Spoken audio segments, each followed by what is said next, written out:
La plage de Kaimana est un endroit très agréable. Il n'y a pas beaucoup de touristes. On peut parcourir 1,5 km à la nage sans problème et les coraux sont magnifiques. En m'approchant de l'eau, j'ai remarqué une vieille dame qui marchait. Elle m'a regardé droit dans les yeux et m'a demandé si je comptais aller nager. J'ai répondu oui. Elle m'a dit n'y allez pas. Je lui ai demandé pourquoi.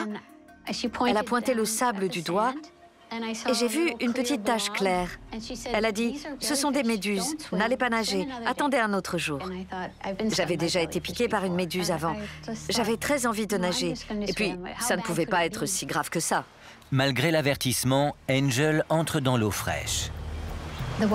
L'eau était fraîche, mais pas froide non plus. J'ai remarqué qu'il y avait un peu de courant.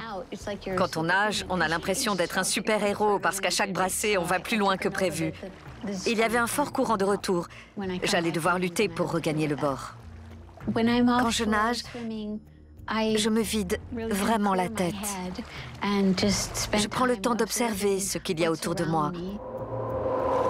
J'aime vraiment l'eau. Je m'y sens bien. C'est mon havre de paix. Je nageais depuis peut-être 25 minutes, quand soudain, j'ai senti quelque chose toucher mon cou. J'ai d'abord pensé que c'était une ligne de pêche. J'ai senti comme une piqûre, une aiguille ou un petit hameçon. J'ai essayé de l'enlever, mais c'était gluant et filandreux. J'ai regardé mes bras, mais je n'ai rien vu. Il n'y avait pas de tentacules ou quoi que ce soit dans l'eau. Mais j'ai senti une douleur fulgurante, comme un choc électrique ou des aiguilles brûlantes au niveau de mon cou. Ces symptômes font penser à une méduse, contre laquelle on l'avait justement prévenue. Le signe indicateur d'une piqûre de méduse, c'est une douleur immédiate à l'endroit de la piqûre. On constate une irritation, une douleur ou un gonflement de la zone. Si vous vous faites piquer par une méduse, sortez immédiatement de l'eau. C'est le plus important parce que quand il y en a une, il y en a généralement d'autres, ou bien la même pourrait vous piquer à nouveau. J'ai plongé 4 mètres en contrebas afin de m'éloigner de la surface. Mais il faisait trop sombre pour que je voie quoi que ce soit. Alors j'ai refait surface. Toutes les parties de ma peau qui n'étaient pas recouvertes de lycra avaient été piquées.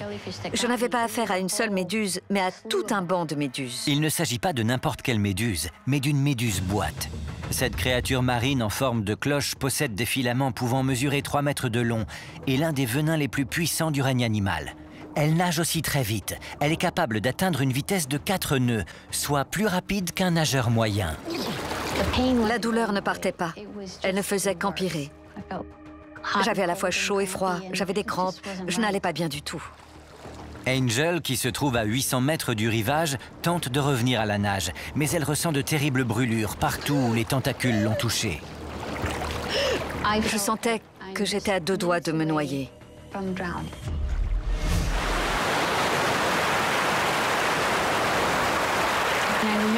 Je me souviens avoir buté contre le sable et réalisé que j'étais sur la terre ferme. J'étais dans un sale état. Mon corps était en feu. J'étais groggy et désorientée. Mais j'ai réussi à me ressaisir. Je ne pourrais pas vous dire combien de temps ça a pris ou ce que j'ai ressenti en regagnant la rive, parce que je ne sais pas comment je suis arrivée là.